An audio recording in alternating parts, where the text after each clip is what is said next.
Hello! అస్సలాముఅలైకుం. నమస్తే. Good morning. నా పేరు Shakira. How are you all? మన ఛానల్‌లో వచ్చేసి ఎవ్రీడే మార్నింగ్ 10:00కి వ్లాగ్స్ వస్తూ ఉంటాయి. ఇంకా పొద్దున్నే లేచిన తర్వాత నేను టీ అయితే పెట్టేశాను. ఆ తర్వాత వచ్చేసి ఇలా బ్రేక్‌ఫాస్ట్‌కి ఓవర్‌నైట్ ఓట్స్ తింటున్నాను. నిన్న నైటే నేను ఓట్స్ ఇలా పాలల్లో నానబెట్టేసి ఉంచాను. Oats chia seeds. ఇది బనానాతో చాలా బావుంటుందండి. పైన బనానా టాపింగ్ చేసుకుంటే చాలా టేస్టీగా, నేచురల్లీ స్వీట్‌గా ఉంటది. ఇంకా అడిషనల్ స్వీట్‌నర్ ఏమి యాడ్ చేసుకోలేదు. ఆ తర్వాత డిషెస్ అన్నీ వాష్ చేసేసాను. అండ్ డిష్ వాషర్‌లో వేయాల్సినన్ని డిష్ వాషర్‌లో వేసేసి, హ్యాండ్‌తో వాష్ చేయాల్సినవి కూడా చేసేసాను. అండ్ మొత్తం వెజిటబుల్స్ కట్ చేసుకొని నేను స్నానానికెళ్తాను గదా! ఇవాళ గూడా అలానే కట్ చేసుకున్నాను. ఈ ప్లేట్‌లో ఉన్నవన్నీ గూడా వెజిటబుల్ జ్యూస్ కోసం. ఈ 2 వచ్చేసి చోలే మసాలా కోసం అండి. నిన్న నైటే నేను ప్రిపేర్ చేసి పెట్టుకున్నాను. మసాలా ప్లస్ చోలే గూడా బాయిల్ చేసి పెట్టుకున్నాను. ఇవాళ నేను బయటికెళ్తున్నాను కొద్దిగా. అందుకే అన్ని ప్రిపరేషన్స్ ముందు రోజే చేసుకున్నాను. ఫటాఫట్ చేసేయాలి కర్రీ. అండ్ ఇదొచ్చేసి లోకల్ మస్క్ మిలన్ అండి. కట్ చేసి పెట్టాను. అంటే పండుతుంది. కట్ చేసి పెట్టేసి ఇంక ఇవాళ రోజంతలో ఏదో ఒక టైంలో అందరం తినొచ్చు అనేసి కట్ చేసి పెట్టేసా అనమాట. అండ్ మా ట్రాష్ అతను గూడా వస్తాడు. అందుకే కటింగ్స్ అన్నీ ముందే చేసేసి ట్రాష్ బ్యాగ్ కూడా బయట పెట్టేశాను. మొత్తం పనైతే అయిపోయింది. ఒక లోడ్ లాండ్రీ గూడా వేసేసా అనమాట. అండ్ ఇంకా నేను స్నానం చేసేసొచ్చేసి ఇమ్మీడియేట్‌లీ ఈ veg juice and curry preparation ఇవన్నీ గూడా స్టార్ట్ చేసేసాను. సో, నేను ఆల్రెడీ డ్రెసప్ అయిపోయి వచ్చేసాను. మళ్ళీ డ్రెస్ మీద ఏమి పడకుండా ఇలా ఇవాళ యాప్రాన్ యేసుకుంటున్నాను. రోజు అయితే వేసుకోను. బట్ ఇవాళ ఇంకా వంట చేస్తున్నా గదా! రెడీ అయిన తర్వాత. సో, నాకేంటంటే హెయిర్ ఆరడానికి కొద్దిగా టైం పడతది. ఆలోపు కర్రీ చేసేసుకుందాం అన్నట్లు ముందే స్టార్ట్ చేస్తున్నాను. ఫస్ట్ ఆయిల్‌లో జింజర్ గార్లిక్ పేస్ట్ కొద్దిగా వేసుకుంటున్నానండి. ఎవరికైతే హోల్ గరం మసాలా ఇష్టమో వాళ్ళు ఈ స్టేజ్‌లో హోల్ గరం మసాలా పీసెస్ కూడా వేసుకోవచ్చు. మా ఇంట్లో ఏంటంటే అవి మధ్య మధ్యలో తగులుతూ ఉంటే నచ్చదు. అందుకనే నేను గరం మసాలా పౌడర్ వేస్తాను లాస్ట్‌లో. సో, మీరు గరం మసాలా స్కిప్ చేసుకొని ఇక్కడ హోల్ స్పైసెస్ కూడా వేసుకోవచ్చు. లేదా నాలాగే గూడా చేసుకోవచ్చు. ఈ మసాలా వచ్చేసి పచ్చి ఆనియన్, పచ్చి టొమాటో కలిపి గ్రైండ్ చేసేసాను నిన్న నైటే. ఎప్పుడు చేసేదెలా అంటే నేను ఆనియన్‌ని, టొమాటోని లైట్‌గా ఫ్రై చేసి తర్వాత మిక్సీ పడతాను. బట్ పచ్చిగా కూడా చేయొచ్చు. సో, నా కన్వీనియన్స్‌ని బట్టి అలా మారుస్తూ ఉంటాను నేను అప్పుడప్పుడు రెసిపీని. ఎక్కువ టైం లేదు కాబట్టి ఇంక నేను పచ్చివే చేసేసుకొని ఈ స్టేజ్‌లో ఎక్కువ సేపు వేపుకుంటా అనమాట. బాటమ్ ఎప్పుడు థిక్‌గా ఉండే వెసల్స్ తీసుకున్నామంటే సిమ్‌లో అడుగంటకుండా చక్కగా ఫ్రై అయిపోతాయి. ఇలా ఆయిల్ తేలడం స్టార్ట్ అయ్యాక పసుపు, ఉప్పు, కారం, ధనియాల పొడి, జీలకర్ర పొడి వేసేసుకోవాలి. ఇంకా జీలకర్ర అవేమి వేయలేదండి నేను. అన్నీ పౌడర్స్ రూపంలోనే వేసా అనమాట. కర్రీ అయితే చాలా బా వచ్చింది. ఇలానే మీరు రాజ్మా అండ్ చనా ఇలా చేసుకోవచ్చు. Same procedure. దీంట్లో ఒక 2 పెద్ద టేబుల్ స్పూన్స్‌తో చోలే మసాలా వేశాను. నేను జస్ట్ ఐబాల్ చేసి వేసేసాను. ఏవి కూడా నేను మెజర్ చేయలేదు. ఎందుకంటే కొంచెం బిజీలో ఉన్నా అనమాట నేను. ఫాస్ట్‌గా బయటికి వెళ్ళాలి. అందుకనే చకచకా చేస్తున్నాను. అలవాటైన కర్రీనే కాబట్టి నాకు ఎంత వేయాలి ఏంటి అనేది ఐడియా ఉంది. నేను రెగ్యులర్‌గా చేస్తూనే ఉంటాను నార్త్ ఇండియన్ డిషెస్ కూడా. సో, చోలేలో ఏవైతే మనకి వాటర్ ఉంటదో, ఆ వాటర్ కూడా మీరు స్టోర్ చేసి పెట్టుకొని కర్రీలో యాడ్ చేస్తే బావుంటదండి. ఒక రకమైన థిక్‌నెస్ వస్తదనమాట. చోలే మీద ఒక సమ్ గమ్ లాంటిది ఉంటది. అంటే ఒక ట్రాన్స్‌లూసెంట్‌గా ఉంటదనమాట. ఒక లేయర్ లాగా. అది ఆ వాటర్‌లో కూడా వస్తది. దానివల్ల గ్రేవీ చక్కగా థిక్‌గా అవుతది. ఇంకా మొత్తం మసాలా అంతా ఇలా నూనె తేలేలాగా అవ్వాలనమాట. ఆ స్టేజ్‌లో పచ్చిమిర్చి యాడ్ చేశాను 2. ఆ తర్వాత వాటర్ పోసేసి ఇంకొక 5-7 మినిట్స్ ఉంచేయడమే. నార్త్ ఇండియన్ డిషెస్‌లో పచ్చిమిర్చి లాస్ట్ 5 మినిట్స్ దించే ముందు అప్పుడు యాడ్ చేస్తారనమాట. మనలాగా స్టార్టింగ్‌లో యాడ్ చేయరు.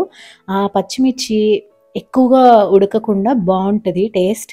సో, నార్త్ ఇండియన్ డిషెస్‌లో దాల్ ఫ్రై అలాంటి వాటిలో మీరు చూసే ఉంటారు. సో, నేను అలాగే యాడ్ చేశాను. అండ్ ఇంకా సిమ్‌లో పెట్టేసి ఒక 5 మినిట్స్ పక్కన పెట్టాను. ఇప్పుడొచ్చేసి టైమ్ అరౌండ్ 11:00 అయింది. సరే ఇంకా అందరం ఇంట్లో ఉన్నాము అనేసి వెజిటబుల్ జ్యూస్ చేస్తున్నాను.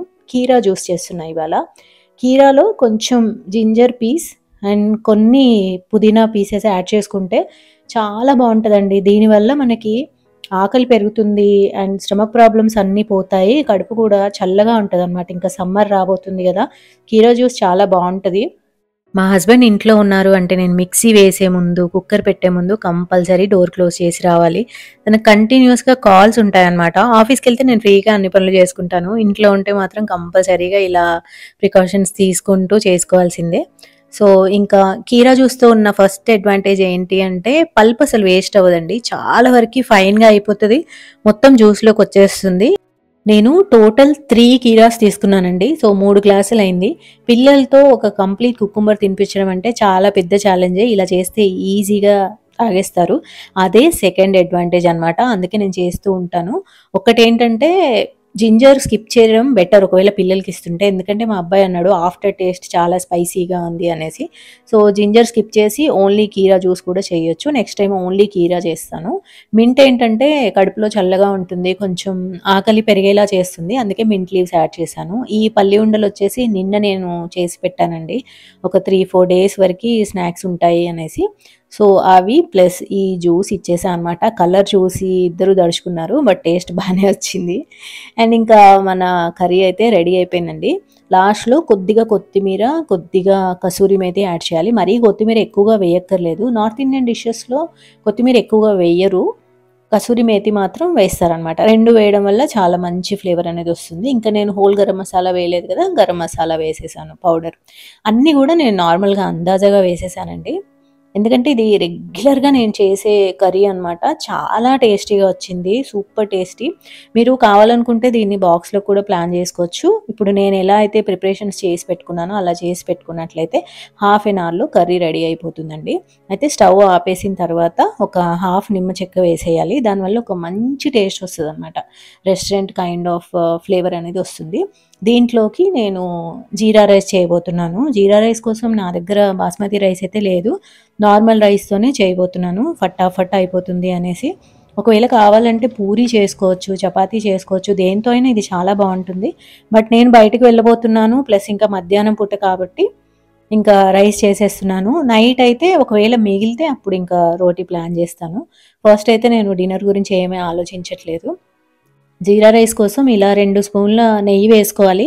దాంట్లో ఎక్కువ జీలకర్ర వేయాలండి. 3 స్పూన్స్ జీలకర్ర వేశాను. 2 గ్లాసుల రైస్‌కనమాట. నేను ఏదైనా గానీ రైస్ కుక్కర్‌తో ఒక ప్లాస్టిక్ కప్ వస్తుంది గదా! దాంతోనే మెజర్ చేస్తాను. పప్పయినా, రైస్ అయినా లేదంటే ఇడ్లీకి, దోసకి పిండి నానబెట్టుకునేటప్పుడైనా అదే కప్పు నేను స్టాండర్డ్‌గా వాడతా అనమాట. సో, ఆ కప్‌తో 2 గ్లాసులు చేస్తున్నాను నేనిక్కడ. నార్మల్ రైస్ ఇది. సోనా మసూరి రైస్. వాటర్ వచ్చేసి ఇంకా సోనా మసూరి రైస్ కాబట్టి ఒక కప్ రైస్‌కి 2 కప్పుల వాటర్ అనమాట. So, total 4 cups water add చేసేసుకొని సాల్ట్ యాడ్ చేసేసుకోవాలి. అంతే వెరీ సింపుల్. యాక్చువల్‌గా ఆథెంటిక్ వే అయితే ఇదే. బట్ చాలామంది దీన్ని డిఫరెంట్‌గా వాడుతూ ఉంటారు. హోల్ గరం మసాలా స్పైసెస్ వేసుకుంటారు. లేదంటే పైన కొత్తిమీర అండ్ ఫ్రైడ్ ఆనియన్స్ ఇలాంటివి చల్లుతూ ఉంటారు. ఇంకా అవన్నీ వేరియేషన్సే. బట్ యాక్చువల్‌గా అయితే ఇలాగే చేస్తారు. అండ్ తందూరి ఆనియన్స్ చేస్తున్నానండి. ఆనియన్స్‌ని కట్ చేసుకొని కోల్డ్ వాటర్‌లో ఒక 5 మినిట్స్ ఉంచాలి. ఐస్ కోల్డ్ వాటర్‌లో. ఆ తర్వాత తీసేసి స్క్వీజ్ చేసేసి ఉప్పు, కారం అండ్ చాట్ మసాలా, నిమ్మరసం ఇవి వేసేసుకొని మంచిగా కలిపి ఒక 10 మినిట్స్ పక్కన పెట్టుకోవాలండి. అసలు ఎంత బావుంటాయో తెలుసా? నార్త్ ఇండియన్ కర్రీస్‌కి ఇవి మంచి కాంబినేషన్ అనమాట. అసలు ఘాటు ఉండదు. స్మెల్ కూడా ఉండదు. చాలా టేస్టీగా ఉంటది. ట్రై చేసి చూడండి. మీకు ప్రాపర్ నార్త్ ఇండియన్ థాలీ తిన్న ఫీలింగ్ వస్తదనమాట. దాల్ ఫ్రై పక్కన గానీ, ఇలా చోలే పక్కన గానీ చాలా బావుంటది. జస్ట్ ఒక హాఫ్ చెక్క మాత్రమే పిండా నేను. అసలు ఒక్కటి కూడా మిగలలేదండి. నార్మల్‌గా అయితే మిగులుతూ ఉంటాయి. ఇంట్లో ఎప్పుడైనా నేను ఆనియన్స్ కట్ చేసి పెడితే ఒక్కోసారి తీసుకుంటారు, ఒక్కోసారి తీసుకోరు, ఒక్కోసారి కొంచెం తీసుకొని వదిలేస్తారు. బట్ ఇవాళ మాత్రం ఆనియన్స్ అసలు మొత్తం ఒక్క దెబ్బకి అయిపోయాయి. లంచ్‌లోనే ఫినిష్ అయిపోయాయన్నమాట. ఇలా చేసిన తర్వాత పక్కన పెట్టేసేయాలి. దీంట్లో ఘాటు మొత్తం పోతుందన్నమాట. మనం ఐస్ కోల్డ్ వాటర్‌లో వేస్తాం గదా! ఆ టైంలో మొత్తం ఘాటు పోతుంది. ఇవాళ నేను ఇంకొక టాపిక్ గురించి మాట్లాడబోతున్నాను. మీరు హెయిర్ కలర్ వేస్తారా? లేదంటే హెన్నా వేస్తారా? తప్పకుండా కామెంట్ సెక్షన్‌లో నాతో షేర్ చేసుకోండి. 2 ఇయర్స్ బిఫోర్ వరకి గూడా నేను హెన్నానే వేసేదాన్ననమాట. నాకు ఓన్లీ రూట్స్‌లోనే గ్రేయింగ్ అనేది స్టార్ట్ అయింది. లెంగ్త్‌లో అయితే లేదు. సో, నేను ఫస్ట్ నుంచే హెన్నా వేస్తూ ఉండేదాన్ని. అంటే గ్రే హెయిర్ రాకముందే టీనేజ్‌లోంచే కండిషనింగ్ కోసం హెన్నా వాడుతూ ఉండేదాన్ని. అలా అలా లాస్ట్ 2 ఇయర్స్ వరకి గూడా వాడాను. ఆ తర్వాత 2020లో అనుకుంటా, సరే ఇంకా కలర్ వేయించుకుందాము అనేసి పార్లర్‌కి వెళ్తే, "మీ హెయిర్ టూ మచ్ హెన్నాతో నిండిపోయి ఉంది. కలర్ పట్టదు. 1 ఇయర్ మీరు కలర్ లేకుండా, హెన్నా లేకుండా అలా హెయిర్ వదిలేసేయండి. అప్పుడే కలర్ పడుతుంది" అన్నారు. సో, ఇంకా అప్పుడు లాక్‌డౌన్ టైంలో అలా వదిలేసా అనమాట హెయిర్‌ని. ఆ తర్వాత నేను కలర్ వేయడం స్టార్ట్ చేశాను. ఇప్పుడొచ్చేసి నేను ఇది వేస్తానండి. లోరియాల్‌ది 400 అనమాట కోడ్ నేమ్. సో, బ్రౌన్ హెయిర్‌కి. ఎప్పుడైనా గానీ బ్లాక్ కలర్ అస్సలు యూజ్ చేయకూడదండి హెయిర్ కలర్. బ్రౌన్ మాత్రమే వాడాలి. అండ్ ఎందులో అయితే అమోనియా ఉండదో అది మాత్రమే వాడాలనమాట. దీంట్లో వచ్చేసి ఇలా రెండొస్తాయి. నేను ఇదే వాడుతున్నాను. జస్ట్ ఈ ఇన్ఫర్మేషన్ షేర్ చేసుకుందాం అనుకుంటున్నాను. ఎందుకంటే ఐ వాంట్ టు నో ఎవరు ఇంకా హెన్నా వాడుతూ ఉన్నారు, ఎవరు హెయిర్ కలర్‌లోకొచ్చేసారు అనేసి. ఏంటంటే హెన్నా బానే ఉంటది. బట్ ఎక్కడైతే వైట్ ఎండ్స్ ఉంటాయో అక్కడ రెడ్‌గా కనిపిస్తూ ఉంటది గదా! అది చాలా ఆడ్‌గా ఉంటదనమాట. అందుకే నేను ఇమ్మీడియేట్‌గా షిఫ్ట్ అవ్వచ్చేమో అనేసి స్టార్ట్ చేద్దాం అనుకోని వెళ్ళాను పార్లర్‌కి. బట్ అప్పుడు వాళ్ళు 1 ఇయర్ వరకి హెయిర్‌నలా వదిలేయాలి, ఆ ఎఫెక్ట్ అంతా పోవాలి అనేసరికి అప్పుడు అర్థమైంది. సో, మీరు హెయిర్ కలర్‌కి షిఫ్ట్ అవ్వాలి అనుకుంటే హెన్నాని స్లోగా స్టాప్ చేస్తూ ఉండండి. అండ్ మోస్ట్‌లీ కొన్ని మంత్స్ ఇంకా మొత్తం ఆపేసిన తర్వాత you can go for hair colour. మంచి హెయిర్ కలరే యూజ్ చేయండి. రూట్ టచప్ వచ్చేసి నేను సెల్ఫ్‌గా చేసుకుంటాను. 20 డేస్‌కొకసారి అలా. లెంగ్త్ వైస్ అయితే నేను ఇప్పుడు వేయట్లేదు. 1 ఇయర్‌కి ఒక్కసారి అలా వేస్తున్నానంతే ఎప్పుడైనా గానీ. అండ్ ఇంకా ఇదొచ్చేసి నేను మొన్న బాల్కనీ క్లీన్ చేసినప్పుడు చూసే ఉంటారు కదా! ఆర్టిఫిషియల్‌దనమాట. మనీ ప్లాంట్స్‌వి స్ట్రింగ్స్ ఉన్నాయి 3 ఎప్పుడో తీసుకున్నా నేను అమెజాన్‌లో. గుర్తు కూడా లేదు. 2, 3 ఇయర్స్ బ్యాక్ తీసుకున్నట్లున్నాను. సో, అది బాల్కనీలో ఉండేది. అక్కడ డస్ట్ పడుతుందనేసి మొత్తం తీసేసాను. వీటిని వాష్ చేశా అనమాట నిన్న. వాష్ చేసి ఆరిన తర్వాత ఇలా బుక్ షెల్ఫ్ మీద పెడుతున్నానండి. ఇవి ఆగాలి అంటే మరి ఏదో ఒకటి ఉండాలి గదా! బాటిల్‌లో పెట్టా అనమాట.